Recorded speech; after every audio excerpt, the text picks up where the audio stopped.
et bienvenue dans le premier épisode de mon podcast créatif dédié au tricot.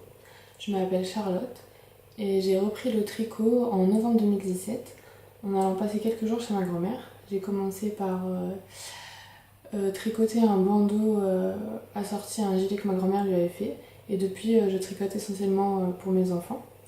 Donc on va commencer tout de suite avec mon projet terminé. Donc c'est un gilet que j'ai fait en 2 ans pour ma fille. C'est l'entrechat DK de Lisa Chemry. Donc ça a été mon premier patron en anglais. J'ai trouvé très très simple à réaliser. Et la traduction, pas du tout compliquée. Je trouve que même des fois c'est beaucoup plus synthétisé que les patrons français. Voilà. Et j'ai mis un petit bouton en bois avec une petite tête de chat parce que ma fille est dans sa période de chat. Et je l'ai tricoté dans une laine de chez Candy Wool qui s'appelle Éclat de fleurs. C'est une teinturière qui habite près de chez moi. Voilà.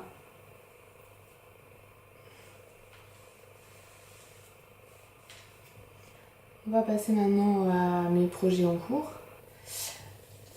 Donc,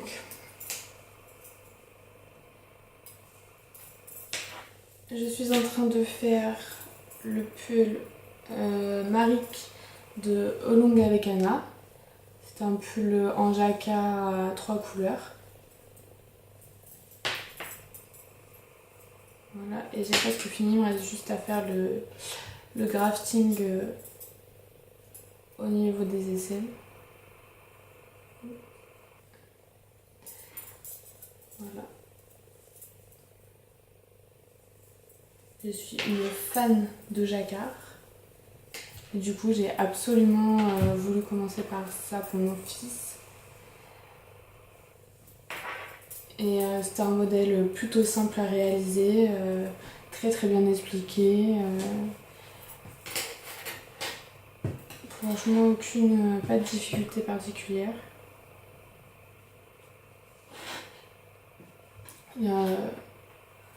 Au niveau du rabattage, j'ai choisi de faire le rabattage élastique d'Elisabeth Zimmermann comme conseillé dans le patron. Et ça donne vraiment un beau rendu. Je l'ai tricoté dans la qualité Nord de chez Drops, comme préconisé dans le patron. Et par contre, au niveau des aiguilles, elle tricote avec de mémoire du 3,25 et du 3,5. Et moi, pour avoir le bon échantillon, j'ai dû prendre du 3,5 pour les côtes, du 4 pour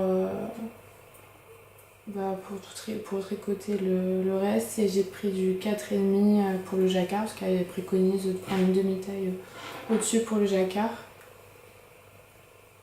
Donc moi c'était du 4,5 parce que je tricoterais plutôt serré. J'ai aussi en cours le châle Mascot de Justina Lorbosca. Donc j'ai choisi de le faire dans les effets de la Féfile. Donc c'est du vent sur les cendres, donc c'est un crème avec des speckles noirs et même jaunes par endroits. Je sais pas si on verra bien.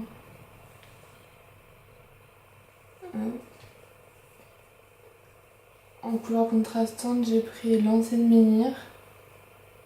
C'est un gris plutôt foncé. Et après, je ferai les insertions avec Dolipop. C'est de la fingering et en 100% Merino Superwash.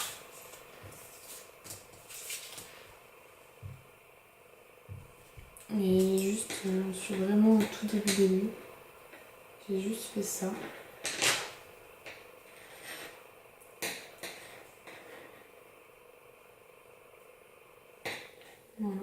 Et je l'avance pas beaucoup parce que je trouve que ça demande quand même pas mal de concentration pour le début. Et en ce moment, je tricote essentiellement au travail, donc il faut pas non plus quelque chose de très très compliqué. Et puis le soir, je tricote avec les enfants, donc c'est pareil, il ne faut pas quelque chose de bien compliqué. Donc je tarde un peu à le sortir celui-là.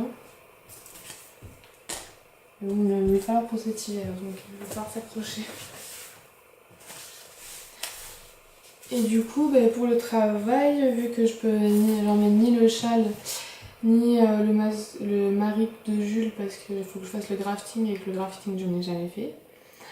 J'ai attaqué un autre maric, mais cette fois pour ma fille. Je l'ai attaqué juste tout à l'heure à ma pause.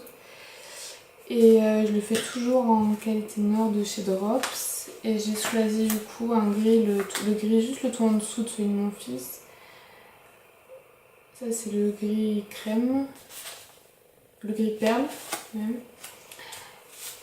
Et en couleur contrastante j'ai pris ces trois là, donc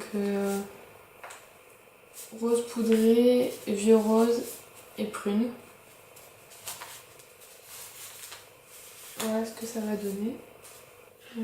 Hop, comme ça. Et j'ai choisi de lui faire en 4 ans. Elle vient d'avoir 2 ans, mais je l'ai mesuré. Si jamais je le fais en 2 ans, ça sera pour porter maintenant. Donc je préfère le faire plus grand, et quitte à ce qu'elle le mette que l'hiver prochain, tant pis. Mais ça m'embêterait qu'il lui fasse même pas l'hiver de cette année. Donc voilà pour mes encours. Et ensuite, les projets à venir qui vont de pair avec... Enfin, mon projet à venir qui va de pair avec mes achats. Je me suis commandé la box Knit Crate. C'est en voyant la vidéo de Knit Spirit que j'ai eu beaucoup envie de me la commander. La box de juillet, je la trouvais magnifique avec de la laine autorien qui est dedans. Et du coup, ça m'a donné très envie. Et comme je n'ai jamais tricoté de chaussettes et que mon chéri m'en réclame, je dis que c'était le bon moment de s'y lancer. J'ai donc reçu ma box début du mois. Et donc la voici. Donc dedans on a un écheveau. Alors le thème c'était Indigo Glow. Voilà, donc du coup moi j'ai eu un bleu très clair. C'est de la marque Dagmar Hair. Voilà. Et donc c'est la qualité Livebot. 75% superwash mérino, 25% nylon, 463 yards au 100 grammes, et c'est le coloris Pearl. Voilà.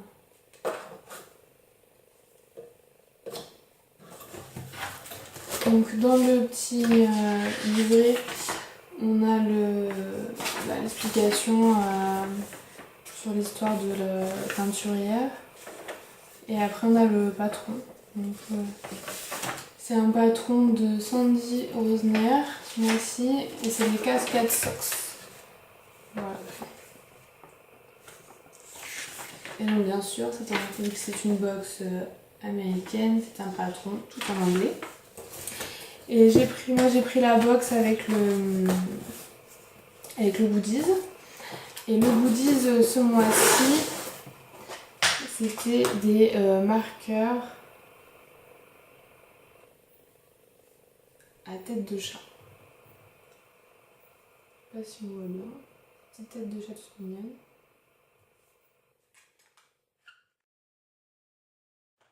Et en fait, quand on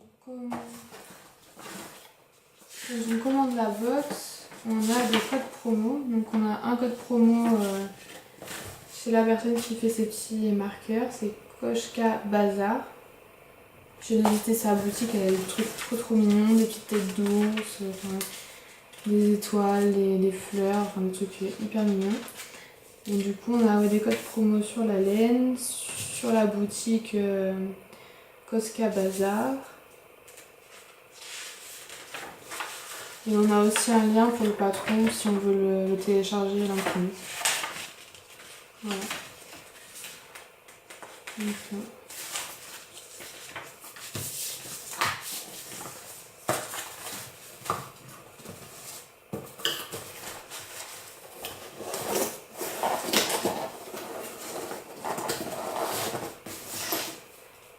alors merci d'avoir regardé ce premier épisode de podcast. N'hésitez pas à me laisser quelques commentaires ou quelques pouces vers le haut si ça vous a plu. Et je vous dis à bientôt dans un prochain épisode. Ciao!